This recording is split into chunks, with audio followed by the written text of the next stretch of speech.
TV adverts. He's doing the prep work. Din, din, din, din, din, din, din, din. Is this a tune? No swearing because I have to edit. Better than the Renault wings. It gets to that rev limiter quick. We're doing some miles an hour. I'm late for work and my fuel light has just come on, so I'm going to be even later for work. Right, in this one, everyone, it's what car and bike adverts that stick in the memory, but my learned colleague sitting opposite has assured me that bike adverts are a bit sort of few and not many. Well, I don't think I've ever seen a bike advert on TV.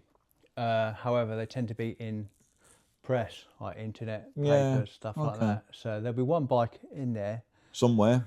And the rest will all be cars because obviously, you know.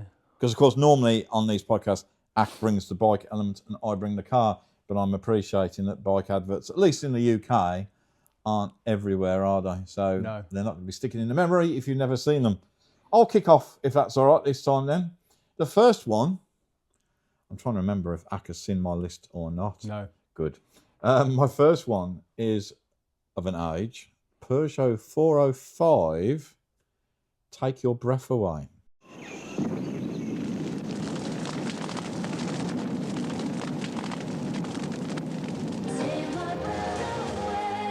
The car is driving along, and we'll be putting little clips in on this video just to, you know, keep it all going.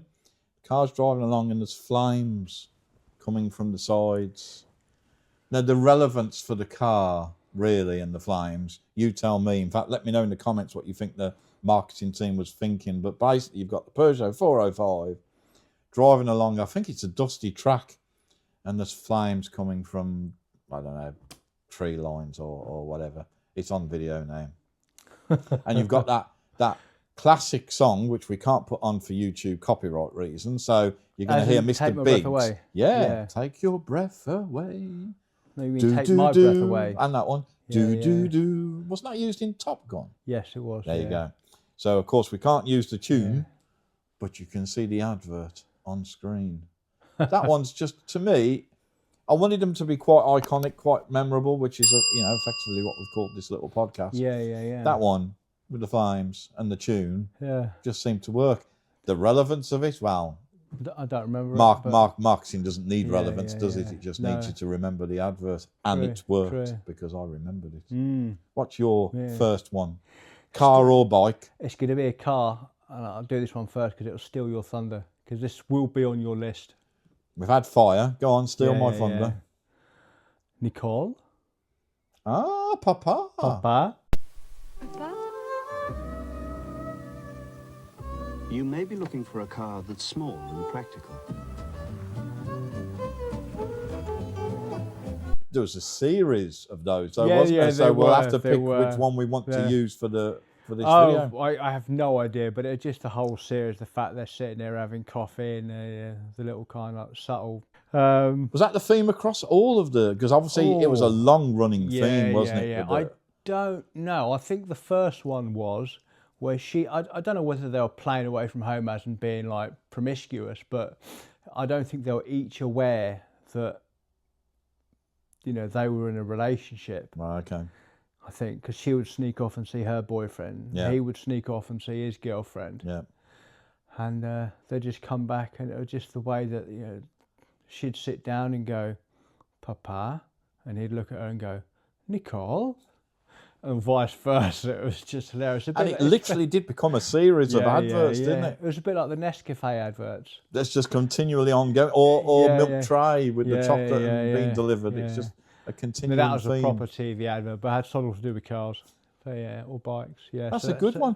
So that's my first one. I think I understand why you chose it, because it's Renault and I'm a Renault fanboy. But I'm surprised actually. I thought that would be on your list. There's no Renaults on my list. No way. So well done on that one. Well, I've got another one on my list. I think very iconic tune, and I think it's voiced over by William Dafoe. Really? So an iconic voice as well. So if you think that not too long ago, Jaguar didn't do very well with their advertising, and they've since, I think, parted ways with their... You must have seen the Jaguar advert that caused all the controversy. No, which one?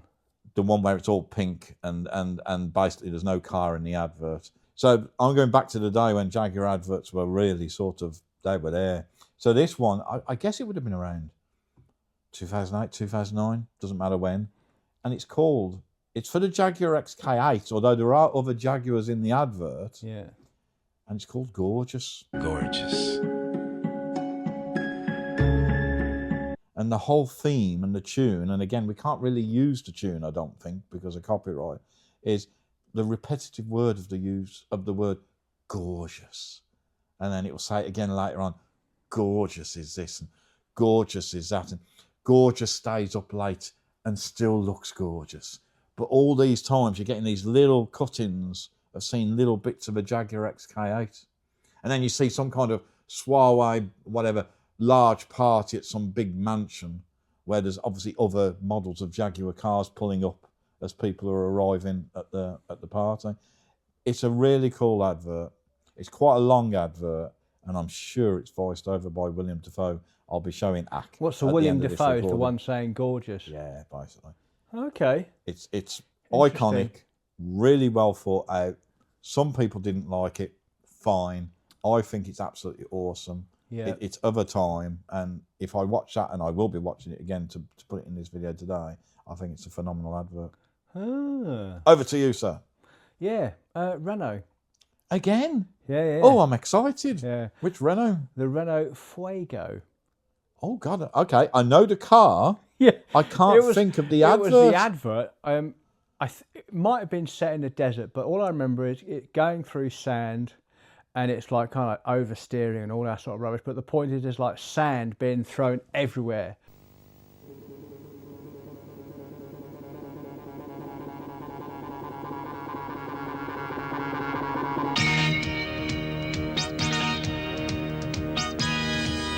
Because it's kind of meant to be a three-door coupe type thing, wasn't it? Yeah, the Renault it was Fuego, just so a bit sporty.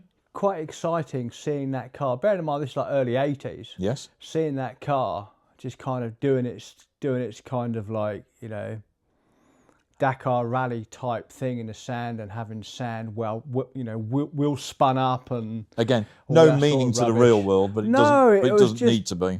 really, really bizarre. And there was like a sexy male voiceover about the car, but I just remember the action side of We'll it. see what we can find Yeah, and put yeah, into yeah. the video, because like you with the Yeah. Jaguar Gorgeous advert, which I think you'll recognise as soon as Probably I play it. if I see it. Yeah. I'm looking forward to seeing what that advert is, because I Yeah. genuinely can't Renault picture it. Fuego. But I'm What impressed. a name for a car. Where It the hell is, do they think it is. that name? Better than the Renault Wings.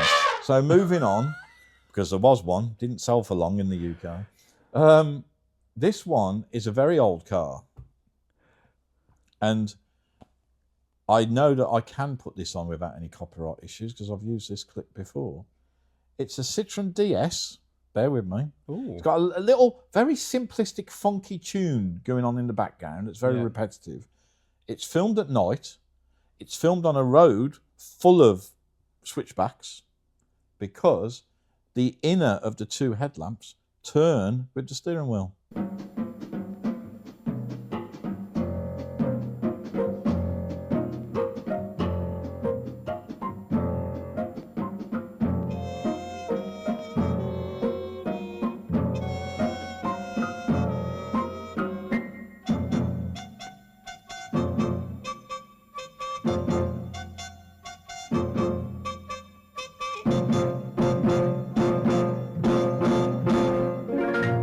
So what, of course, the advert is doing is really emphasising the fact that every time the car turns around one of these switchbacks, the headlights Go with it. are moving around with it. Wow. So it's a really funky but very simple tune. Yeah. Bit of a simplistic tune, but it's basically going, look at this, I've got trick headlamps that do this. Which, if you think about it, in some respects at least, makes sense. What's your next one? Swedish car advert. So obviously, either Volvo or Saab. Unfortunately, well, I say unfortunately because they don't do them anymore. I'd have loved to own one. I know someone who still owns one, Saab 9.5. Yes. And this is the advert. I think it might have been the 9.5 or the 9.3. Again, it's like late 80s, early 90s, but it's the Saab and the Saab Jet on the runway.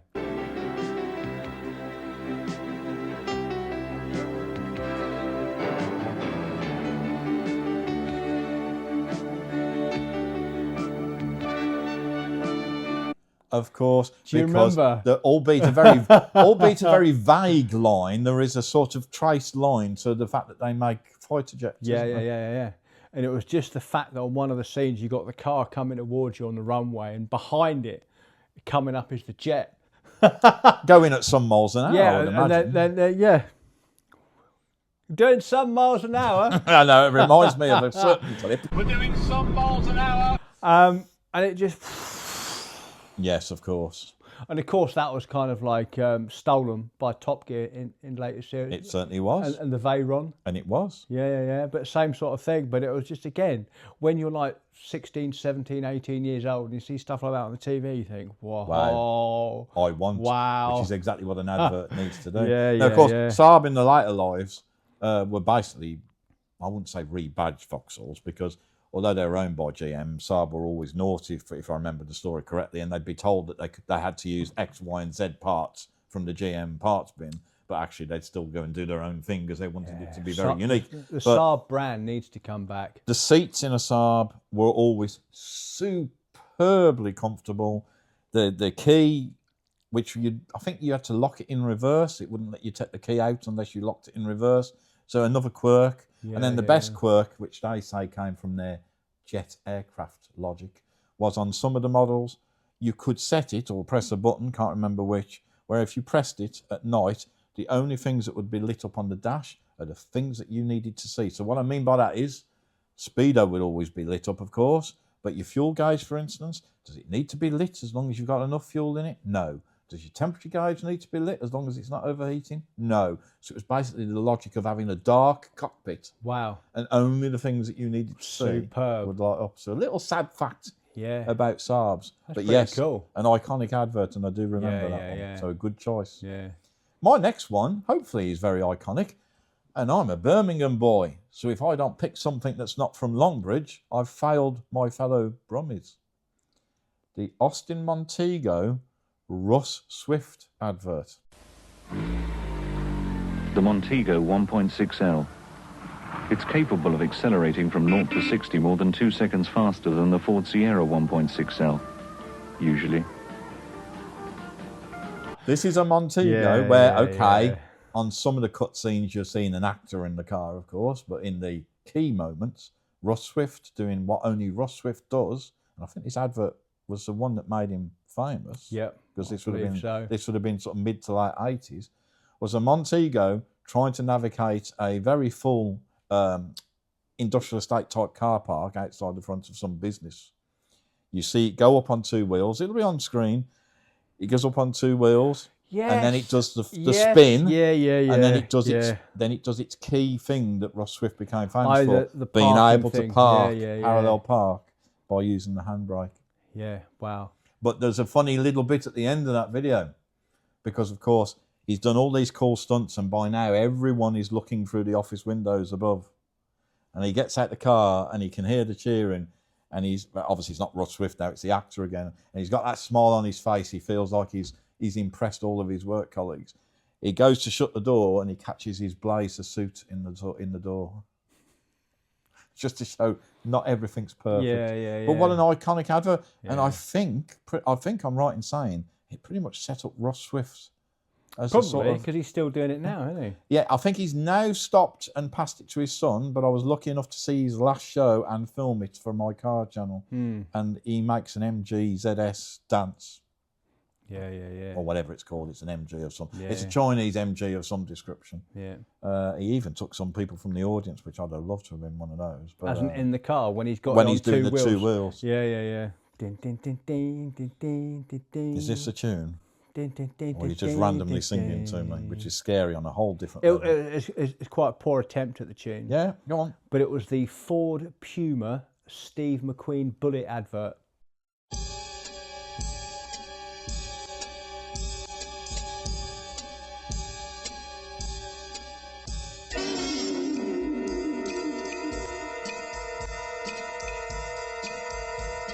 Proper iconic. Yeah. But the best bit was at the very end. The very end. I will. Basically, they cut bits from the Bullet movie. Of course. And supersede it with him in the Ford Puma. And obviously Bullet classic. Because it's one of the Woolies out early there. ones, I guess, where you've CGI'd or whatever, Steve wa- McQueen at the time, into a Puma. it was revolutionary Yeah. because of the technology they used to do that. But anyway, he's out and about doing his thing, and he then gets back into his garage, gets out of his Puma. And as he gets out, he stares across, and there's a motorcycle there. Which, of course, he's iconic for his motorcycles. But it wasn't just any motorcycle. It was the motorcycle. I think it's a Triumph or it's a TR.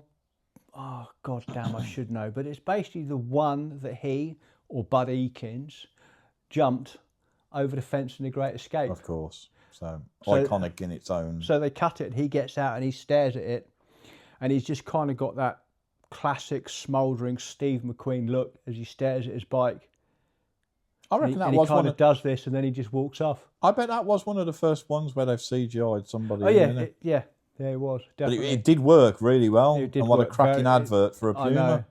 It- Which it is worked basically a very Ford well, Fiesta with very a well. different body on it. But for me, it's the fact that when he gets out and he sees that bike and that look, that smouldering look on his face, as if to say, "Yeah, I remember you." I'm happy with that. Yeah. Brilliant advert. I like that one. Brilliant. Okay. The last one, and before I do it, everyone, what's your favourite advert? Let us know in the comments below. We do read the comments and we do reply to them all. Let us know what your iconic adverts would be. Doesn't matter whether they're old or whether they're modern. Let us know.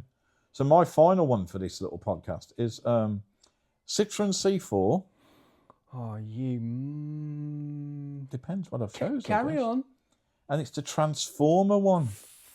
No swearing because I have to edit. Because Well, there won't be a fifth one for me then. it starts off as a... All right, I'll tell you what then. You have that one. I've just thought of a booby prize one that I can add. You have that one then. Fine. Let's balance this video Well- out. Why is that iconic, as if we need any introduction? Well, A, because it's a car that transforms into a transformer, and transformers are the coolest things ever. And then Showing your age. And then it starts to boogie woogie. It does. There's a real funky tune, which again we probably won't be able to put on because of copyright.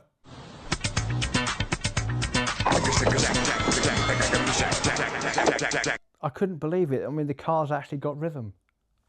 Who'd have thought? And then goes back to a car. Yeah. Without falling apart. But then it goes back to a car, but it doesn't kind of do it the way that it went from a car up into the man in a kind of stereotypical Transformers thing. But the way it goes back into the car is slightly different. It kind of does it with the car. It kind of jumps into the air. The car like whizzes round and then morphs goes back back into down. the car and then falls back onto the floor.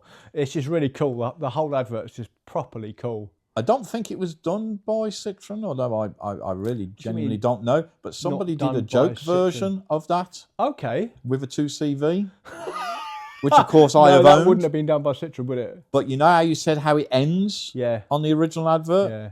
The 2CV ends with the same bang, all falls apart. That's a bit harsh. You got all the component parts yeah. scattered around. Yeah. Now that's interesting because I never thought that you'd think of that advert, but I was convinced you'd have Nicole and Papa because it was No, Renault 5. but I can come up with a booby one. Go on. I'm going to choose, I think it was a Mark II, might have been Mark 1, Mark II Golf.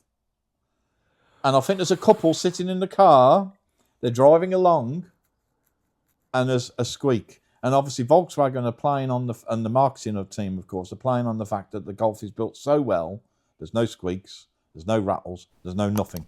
If I've remembered my booby prize advert that I've had to think of quick correctly, they end up with the advert showing that it's the earring that's being worn by the lady that's making the sound.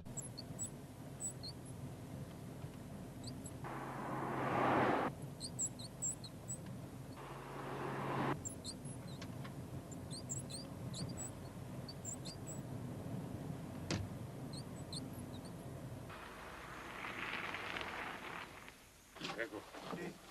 A tutte le ore, sempre, ma sempre qua. Vediamo qua. Vediamo qua.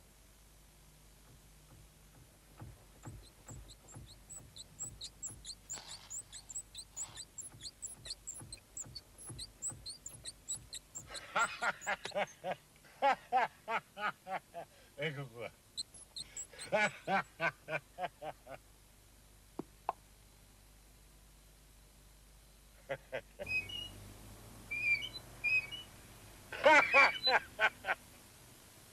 Yeah, Thanks for that, everyone. Let us know in the comments what iconic adverts stick in your mind, because at the end of the day, that's what an advert needs to do, doesn't it? Absolutely. Thanks for watching. Yep. And we'll see you on the next See one. you then.